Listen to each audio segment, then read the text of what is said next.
Hey otakus, welcome to otaku oracle. आज हम डेंडेन episode 3 का ब्रेकडाउन करने वाले हैं। अगर आप भी इस एपिसोड के सीक्रेट समझना चाहते हैं तो वीडियो को एंड तक जरूर देखना। शुरू करने से पहले अगर आप नए हैं तो चैनल को सब्सक्राइब करें और वीडियो को लाइक करना ना भूलें। अब तक हमने देखा कि मोमो ओकारुन को अपने घर ले आती है, जहाँ पर एक एलियन इन दोनों पे हमला कर देता है। मोमो अपनी अकल लगाकर आखिर में इस एलियन को मार देती है, लेकिन फिर वो बेहोश हो जाती है और उसके बेहोश होने की वजह से ओकारुन का कर्स आउट ऑफ कंट्रोल हो जाता है और वो टर्बो ग्रैनी में ट्रांसफॉर्म हो जाता है। इसके बाद हम टीवी प्रोग्राम को देखते हैं जिसमें सेंटा दोदोरिया नाम की साइकिक आई होती है, जो कि यहाँ पर एक सेलिब्रिटी का चेहरा देख उसकी लाइफ के बारे में बताती है, जैसे कि उसकी एज 27 साल है, उसकी एक बीवी और बच्चा है और उसे करी पसंद है। लेकिन उसकी सारी बातें गलत निकलती हैं क्योंकि वो सेलिब्रिटी बताता है कि वो तो बस 20 साल का है, वो अब भी सिंगल है और उसे रामेन पसंद है। प्रोग्राम खत्म होने के बाद यहाँ के मैनेजर सोच रहे थे कि ये साइकिक इतनी गलत कैसे हो सकती है। कोई बच्चा भी उस सेलिब्रिटी को देखकर बता देगा कि वो 20 साल का है और उसके बीवी बच्चे होने का तो सवाल ही नहीं है। वो साइकिक अब एक टैक्सी में बैठकर अपने घर जाने लगती है। टैक्सी ड्राइवर साइकिक को देखते ही पहचान जाता है कि ये तो सेंटा दोदोरिया है, उसने उसे टीवी पर देखा था। वो पूछता है कि क्या उसके पास सच में साइकिक पावर्स हैं। साइकिक ड्राइवर से कहती है कि कार रोक दो, उसे यहीं पर उतरना है। ड्राइवर को लगता है कि शायद वो उसकी बात सुनकर नाराज हो गई है, लेकिन वो उससे कहती है कि अगर मरना नहीं चाहते तो तुरंत यहाँ से निकल जाओ। इधर ओकारुन टर्बो ग्रैनी में बदल गया था। ग्रैनी अब मोमो की टांग उठाकर उसे खाने ही वाली थी, लेकिन अचानक ही उसे एक कील आकर लगती है और वो नदी में जा गिरती है। ये अटैक उसी साइकिक लेडी ने किया था और अब हमें पता चलता है कि ये कोई और नहीं बल्कि मोमो की दादी है और इसका असली नाम सेइको है।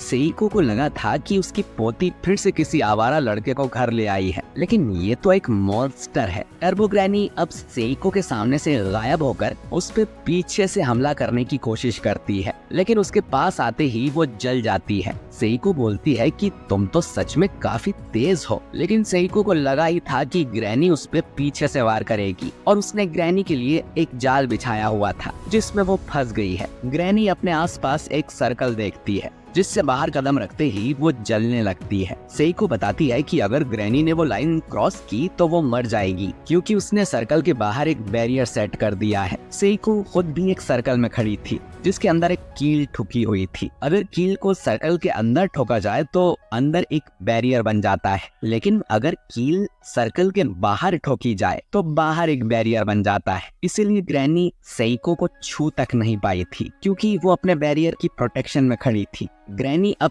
सेइको को डराने की कोशिश करती है और कहती है कि मैं तुम्हें मार के खा जाऊंगी, तुम मुझे हमेशा कैद करके नहीं रख पाओगी। जिस पर सेइको कहती है कि वो उसे कैद करके रखना भी नहीं चाहती, वो तो उसे मारना चाहती है। इसके बाद सेइको अपने बैट से ग्रैनी की धुलाई करने लगती है और पेंसिल से उसके आसपास एक और सर्कल बना देती है। अब इतने से सर्कल में ग्रैनी की स्पीड भी किसी काम की नहीं है। ग्रैनी सेइको को खूसट पागल बुढ़िया बुलाती है, जिस पर सेइको कहती है कि एक बुढ़िया दूसरी बुढ़िया को खूसट बुला रही है, इससे तो मुझे गुस्सा आ गया। ग्रैनी अब सेइको से कहती है कि अगर तुमने मुझे जला दिया तो मेरे साथ वो लड़का भी मर जाएगा। जिस पर सेइको कहती है कि उसकी पोती को धोखा देने वाले सभी लोगों को वो मार देगी, भले ही वो इंसान ही क्यों ना हो। सेइको अब उस कील को सर्कल के बाहर से निकालकर सर्कल के अंदर ठोक देती है, जिससे टर्बो ग्रैनी जल जाती है। इसके कुछ देर बाद मोमो अपने कमरे में जागती है। वो भागकर नीचे आती है तो देखती है कि उसकी दादी घर आ गई है और टीवी पर कार्टून देख रही है। सेइको मोमो से पूछती है कि क्या वो किसी भूतिया जगह पर गई थी, जिस पर मोमो बताती है कि वो नहीं, उसका एक दोस्त गया था जिस पर वहाँ कर्स लग गया। पर सेइको तो मजे से टीवी देखकर हंस रही थी। मोमो सेइको से पूछती है कि वो लड़का कहाँ पर है। मोमो का उसके साथ रहना जरूरी है। सेइको बोलती है कि अगर तुम उस शैतानी आत्मा की बात कर रही हो तो उसे मैंने मार दिया। जो सुन मोमो चौंक जाती है और पूछती है कि क्या उसने चश्मा पहना था। सेइको अब मोमो को ताने मारती है कि तुम तो भूतों पर बिलीव नहीं करती थी ना, और मुझे एक ढोंगी स्पिरिट मीडियम बुलाती थी। मोमो कहती है कि ये बुढ़िया कब तक उस बात को लेकर बैठी रहेगी। मोमो अब अपना सिर झुका के सेइको से माफी मांगती है और पूछती है कि ओकारुन कहाँ पर है। सेइको अब बोलती है कि श्राइन में जाके देखो। जो सुन मोमो गुस्से में बोलती है, पागल बुढ़िया, अगर ओकारुन को कुछ हुआ होगा तो मैं तुम्हें कभी माफ नहीं करूंगी। मोमो दौड़कर श्राइन की तरफ जाने लगती है। उसे ओकारुन की याद आ रही थी कि वो तो बस मामूली ओकल्ट फैन था और दोस्त बनाना चाहता था। मैंने ही उसे उस भूतिया टनल में जाने को बोला। मोमो अब चिंता में श्राइन का दरवाजा खोलती है और देखती है कि ओकारुन तो मजे से चावल खा रहा था। मोमो को जिंदा देख ओकारुन को खुशी होती है। उसे तो लग रहा था कि टर्बो बनके उसने मोमो को मार दिया होगा। मोमो अब दरवाजा बंद करके चैन की सांस लेती है और बोलती है कि चश्मिश, तुम अब भी जिंदा हो। मोमो असल में ओकारुन के लिए बहुत डर गई थी। सेइको यहाँ आके बताती है कि जब तक ओकारुन श्राइन के अंदर है वो ठीक है, लेकिन जैसे ही वो बाहर निकलेगा वापस से वो मॉन्स्टर बन जाएगा। उसके मरने की खबर सुन के मोमो की हालत खराब हो गई थी। सेइको पूछती है कि क्या वो उस लड़के को पसंद करती है। मोमो कहती है कि बिल्कुल नहीं, टर्बो ग्रैनी ने इसका केला चुरा लिया है और जब तक उसके पास केला है इसका कर्ज नहीं हटेगा। इसके जिम्मेदार मोमो है, इसीलिए वो उसकी मदद करना चाहती है। मोमो ये भी बताती है कि वो अब साइकिक पावर से यूज कर सकती है। वो एक यूएफओ में फंस गई थी और वहाँ उसने अपनी पावर अनलॉक कर ली। ये सुन सेइको बोलती है कि यूएफओ जैसा कुछ नहीं होता। मोमो कहती है कि कल तक मैं भी यही बोला करती थी। सेइको अब बताती है कि टर्बो ग्रैनी बहुत खतरनाक है। पुराने समय में उसे 100 किलो की ग्रैनी भी कहा जाता था और उसने पूरे देश में डर फैलाया हुआ था। सेइको को जब पता चला कि ग्रैनी टनल में रहने लगी है तो वो उसे देखने गई थी, लेकिन वो टनल के करीब भी नहीं जा पाई क्योंकि उस जगह की स्पिरिचुअल पावर बहुत ज्यादा स्ट्रॉन्ग थी। सेइको अब लोकेशन बाउंड स्पिरिट्स के बारे में बताती है। ये वो स्पिरिट्स होती हैं जो कि एक ही लोकेशन पर रहती है और उस लोकेशन से उनका गहरा रिश्ता होता है, यानी कि वो अपने उस इलाके में सबसे ज्यादा ताकतवर होती है। और ऐसी ही एक लोकेशन बाउंड स्पिरिट सेइको को उस टनल के अंदर मिली थी। इसका मतलब है कि टर्बो ग्रैनी और लोकेशन बाउंड स्पिरिट आपस में मिले हुए हैं और उनसे लड़ना नामुमकिन है। इसीलिए सेइको मोमो से कहती है कि इस लड़के को भूल जाओ और अपनी नॉर्मल जिंदगी में लौट जाओ। मोमो अब सोचती है कि उसकी जगह केन ताकाकुरा होता तो क्या करता। वो जब भी किसी फैसले को नहीं ले पाती तो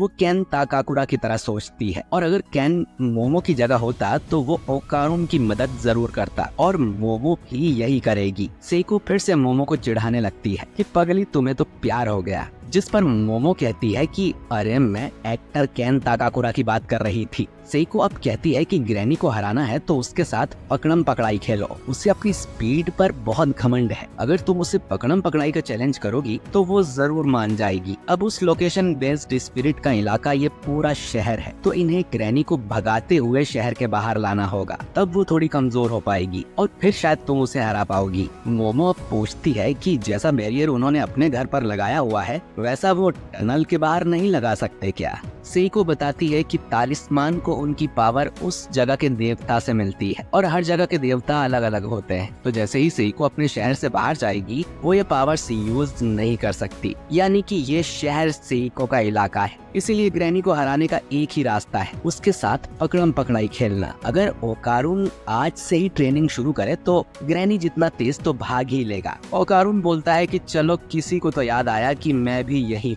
मोमो कहती है कि ओकारुन में बिल्कुल भी स्टेमिना नहीं है और मोमो को हमेशा उसके पास रहना पड़ेगा, तभी उसका कर्ज कंट्रोल में होगा। जिस पर सेइको ओकारुन से कहती है कि मोमो को अपने कंधे पर उठा लेना। ओकारुन कहता है कि कर्ज मोड में भी उसकी ताकत बस डबल होती है, जिस पर सेइको बोलती है कि आज से ही जिम शुरू कर दो और हर एक्सरसाइज 100 बार करो। वही मोमो को भी अपनी साइकिक पावर बढ़ानी होगी। इसके अलावा सेइको उनकी और कोई हेल्प नहीं कर सकती। वो इन्हें सोने को बोलती है ताकि कल से ये ट्रेनिंग शुरू कर सके। इतना कह के वो चली जाती है। ओकारुन मोमो से कहता है कि तुम्हारी दादी तो बहुत जवान है। ओकारुन अब मोमो से माफी मांगता है कि उस एलियन की लड़ाई में वो ज्यादा कुछ नहीं कर पाया और मोमो को उसे बचाना पड़ा। अगली लड़ाई में वो जरूर मोमो को बचाएगा, जिससे वो डिसअपॉइंट नहीं होगी। तो प्लीज मेरी दोस्त बनी रहो। मोमो कहती है कि ऐसा कुछ नहीं है, तुम ज्यादा सोच रहे हो। जिस पर ओकारुन चिल्लाते हुए बोलता है कि तो फिर मेरे मुंह पर दरवाजा क्यों बंद किया था, और दोनों बहस करने लगते हैं।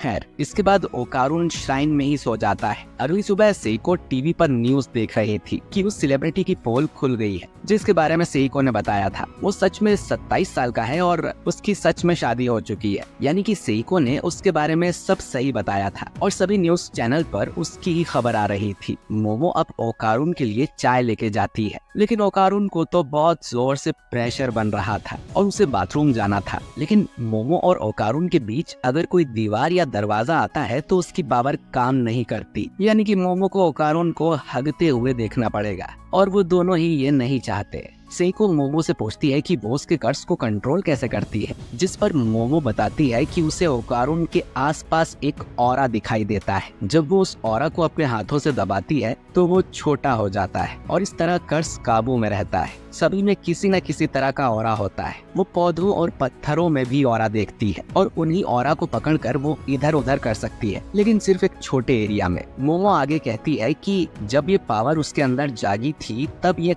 कहीं ज्यादा शक्तिशाली थी, जैसे वो जो चाहे कर सकती है, लेकिन अब ऐसा नहीं है। वो बस छोटी मोटी चीजें ही हिला सकती है। सेइको अब मोमो को अपनी आंखें बंद करने को कहती है कि उसे सिर्फ आंखों से नहीं बल्कि अपने दूसरे सेंसेस से भी ऑरा को फील करना चाहिए। मोमो ऐसे ट्राई करती है पर ओकारुन ट्रांसफॉर्म हो जाता है। ओकारुन कहता है कि अब उससे और नहीं रहा जाएगा और वो यहीं पे रायता फैला देगा। ओकारुन किसी दूसरे घर में ही घुसने लगता है तो मोमो उसे मना करती है। फिर वो भागकर मोमो के घर में घुसता है और हल्का होने लगता है और मोमो को उसे हल्का होते देखना पड़ता है, जिस पर ओकारुन को बहुत शर्म आती है। वो कहता है कि उसे जल्द ही इस कर्ज से आजाद होना है। सेइको कहती है कि जब मोमो ने पावर अनलॉक की थी वही उसकी असली शक्ति है, लेकिन वो पावर अब सील हो गई है और मोमो को ट्रेनिंग के साथ अपनी पावर बढ़ानी होगी, जिसमें बहुत टाइम लगेगा। अब अचानक ही मोमो देखती है कि बाथरूम के अंदर टर्बो ग्रैनी आ गई थी, जिसने सेइको को फ्रीज कर दिया था और उसकी नाक से खून भी निकल रहा था। ग्रैनी मोमो से कहती है कि वो ओकारुन के थ्रू उससे बात कर रही है और उसका कर्स वायरस की तरह है। जिस भी इंसान को ओकारुन ने देखा है ग्रैनी उसे तुरंत ही मार सकती है, जैसे कि मोमो की दादी को। आज रात मोमो को ग्रैनी से मिलने उस टनल में आना होगा,